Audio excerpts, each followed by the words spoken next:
અમદાવાદમાં એક વેપારી સાથે છેતરપિંડીની ઘટના બની।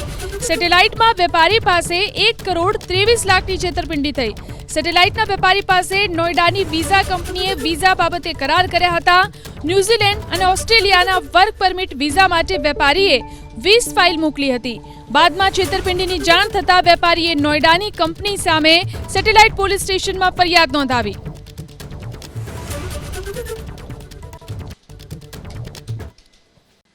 અમદાવાદ શહેરમાં જાહેરમાં થૂંકનાર લોકો સામે હવે કાર્યવાહી કરવામાં આવશે। મહાનગરપાલિકા આવતા મહિને અમદાવાદ કેમ નામની એપ્લિકેશન લોન્ચ કરશે।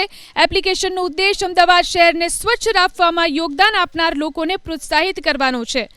ગંદકી ફેલાવતા લોકોના ફોટો અપલોડ કરનાર લોકોને મહાનગરપાલિકા ગિફ્ટ વાઉચર આપશે। આ ગિફ્ટ વાઉચરથી લોકો નક્કી કરેલા સ્ટોરમાંથી ફ્રીમાં ખરીદી કરી શકશે। આ એપ્લિકેશન અંતિમ તબક્કામાં છે। એપ્રિલ મહિનાના મધ્યમાં અથવા તો અંત સુધીમાં આ એપ્લિકેશન લોન્ચ કરવાની તૈયારી છે। ચાલુ કાર કે બાઇકમાંથી કોઈ થૂંકશે તો નંબર પ્લેટના આધારે કોર્પોરેશન તેમના ઘરે નોટિસ મોકલશે અને દંડ વસૂલશે।